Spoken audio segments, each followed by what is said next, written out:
నన్ను అలౌ చేయండి. 2 నిమిషాలంటే కొంచెం కష్టం. సో కొన్ని సందర్భాల్లో మాట్లాడటం మాటలు కరువు అవుతాయి. ఏం మాట్లాడాలో అర్థం కాదు.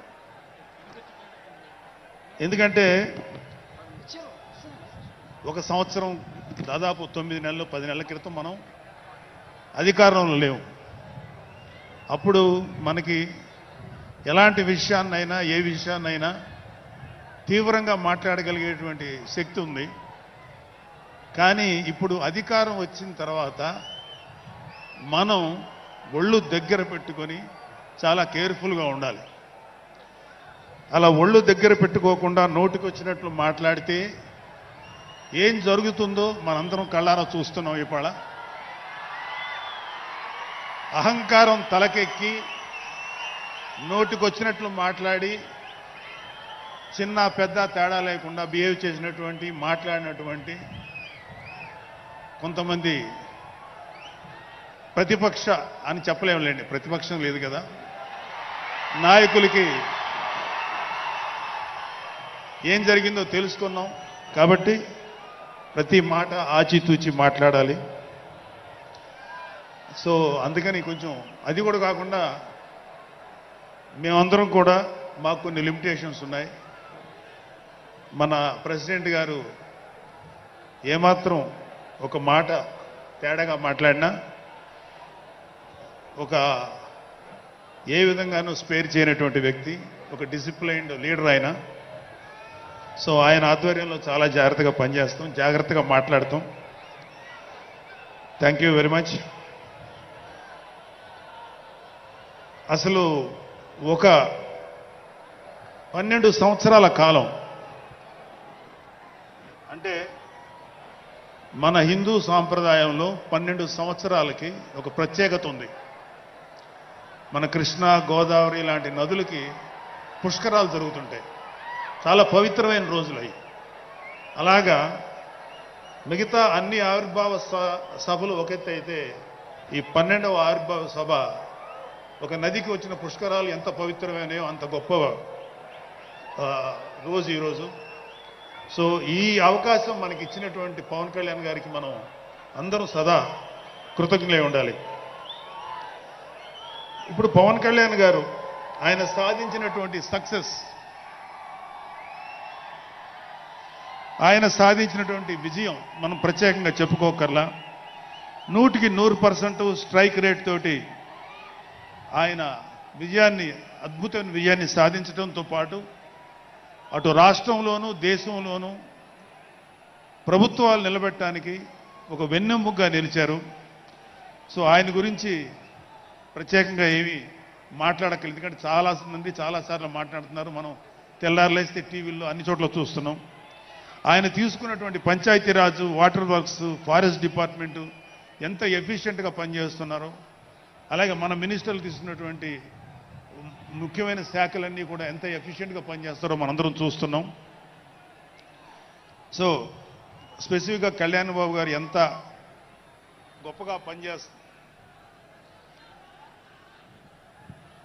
గొప్పగా పనిచేస్తారని మనమేమి ప్రత్యేకంగా మాట్లాడుకోకర్లేదు.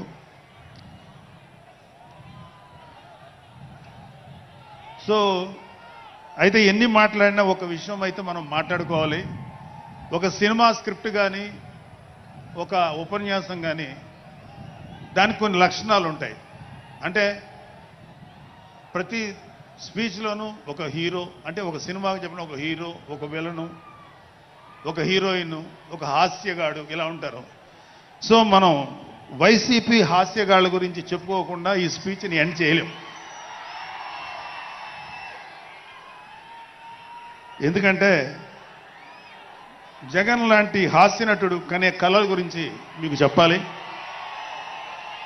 ఆయన ఎలక్షన్స్ అయిపోక ముందు నిద్రలోకి వెళ్ళారు. ఇప్పటికి నిద్ర లేవాలి. అప్పుడప్పుడు నిద్రలో లేచి కలవరిస్తుంటారు. మొన్న కూడా ఒక మాట చూశారు. కళ్ళు మూసి తెరిచేలోగా 9 నెలలు అయిపోయినాయి, ఇంకెంత, ఇంకాసారి కళ్ళు మూసి తెరిచేలోపుగా 5 ఏళ్ళు అయిపోతాయి, ఆ తర్వాత అధికారం మాదే అని ఆయన మాట్లాడుతుంటే అంతకన్నా ఏ హాస్యగాడు కూడా అంత అద్భుతంగా చేయలేడు, అంత అద్భుతంగా హాస్యం చూపిస్తున్నారు ఆయన. కానీ ఆయనకి నా సలహా ఏంటంటే, సార్ మీరు నిద్రలోనే ఉండండి, అప్పుడప్పుడు కలవరించండి, తప్పులేదు. ఇంకొక 20-30 ఏళ్ల తర్వాత మీరు కల్లో నుంచి బయటికి రండి, అప్పుడు దాకా మిమ్మల్ని ఎవరు డిస్టర్బ్ చేయరు. ఇది నాకు మనస్ఫూర్తిగా నేను మీకు ఇచ్చే సలహా. మీరు 20 ఏళ్ల తర్వాత మేలుకోండి, ఆ తర్వాత మీ ఇష్టం. మేమైతే 20 ఏళ్ల దాకా మిమ్మల్ని హ్యాపీగా పడుకోమనే సలహా ఇస్తున్నాం.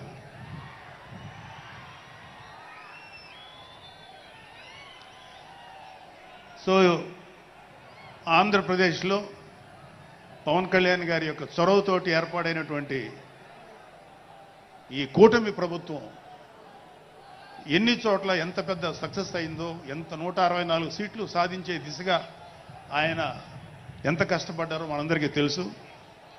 అయితే మా అదృష్టం ఏంటంటే ఇక్కడ పిఠాపురంలో జరుగుతుంది కాబట్టి పిఠాపురంలో ఎలక్షన్స్ ఎలా జరిగినాయో ఒక 2 మాటలు చెప్పకపోతే, నేను పిఠాపురంలో పనిచేసి పిఠాపురం అభిమానుల యొక్క అభిమానాన్ని చూరగొన్న పవన్ కళ్యాణ్ గారికి, అలాగే పిఠాపురం యొక్క జన సైనికులకి, పౌరులకి నేను కృతజ్ఞత చూపించినట్టు అవుతుంది. సో వాళ్ళ కోసం ఈ 2 మాటలు మాట్లాడుతున్నాం. సో పవన్ కళ్యాణ్ గారు పిఠాపురంలో మమ్మల్ని పనిచేయమన్నారు. అంటే నన్ను, మా ఫ్రెండ్ అజయ్ గారిని, అలాగే మర్రెడ్డి గారిని, రత్నం గారిని, శంకర్ గౌడు, మహేంద్ర, పంచకర్ల సందీప్, ఇలా మాకందరికీ పిఠాపురంలో పనిచేసే అవకాశం ఇచ్చారు. మేము పని మొదలెట్టిన తర్వాత మాకు అర్థమైంది ఏంటంటే,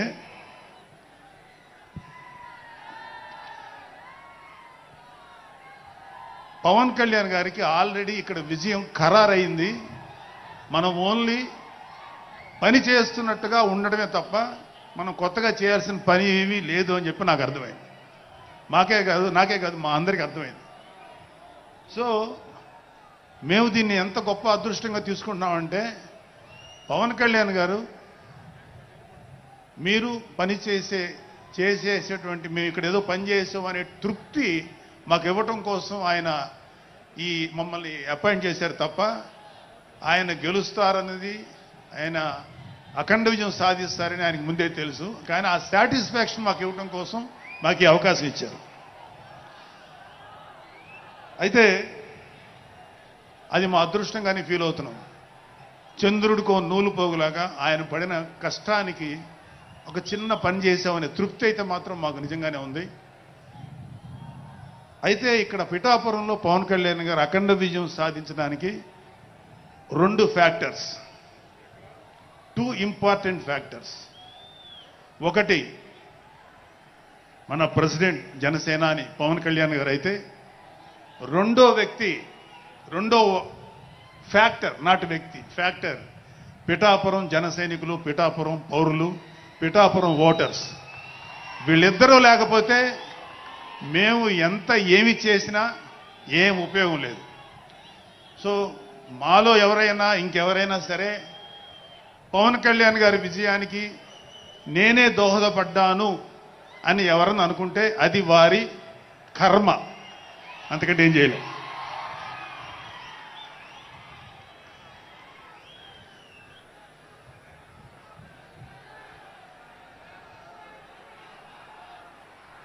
సో ఇక్కడ మన ప్రెసిడెంట్ పవన్ కళ్యాణ్ గారికి ఆయన గురించి చెప్పడానికి ఒక ఇంపార్టెంట్ విషయం చెప్పాలి.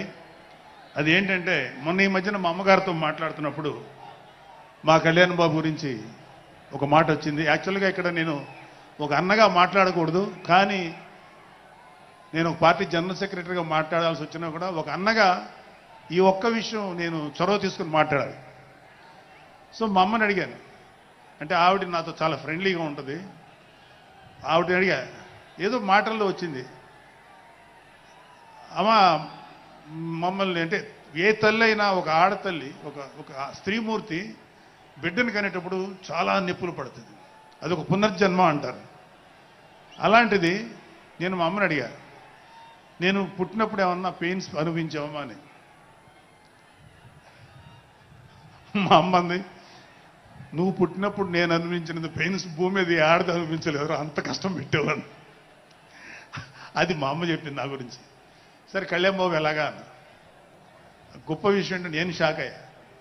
వాడు పుట్టినప్పుడు నాకు పెయిన్ అనేది కొంచెం కూడా తెలియలేదురా, అలాగా నాకు పెయిన్ లేకుండా పెయిన్ ఇవ్వకుండా పుట్టాడు. ఈ విషయం నేను కొంచెం షాక్ అయ్యా. అదేంటమ్మా కనీసం పెయిన్స్ ఉంటాయి కదా, ఏమోరా నాకు ఏమాత్రం పెయిన్ తెలియకుండా పుట్టాడని. సో నేను ఏమంటానంటే, పుట్టేటప్పుడు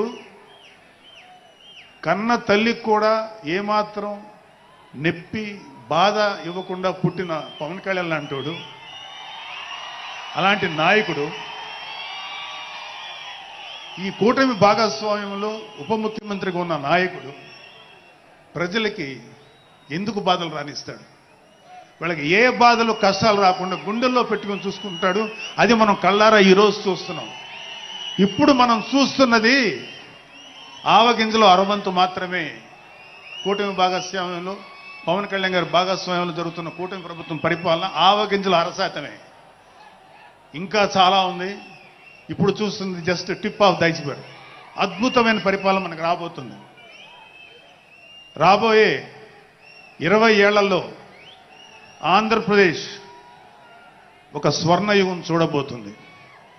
ఎందుకంటే ఎప్పుడో స్వాతంత్రం రోజుల్లో కొంతమంది మహానుభావులు పుట్టారు. అలాంటి వ్యక్తి ఈరోజు పుట్టడం, ఈరోజు మన ముందు ఉండటం మన అదృష్టం.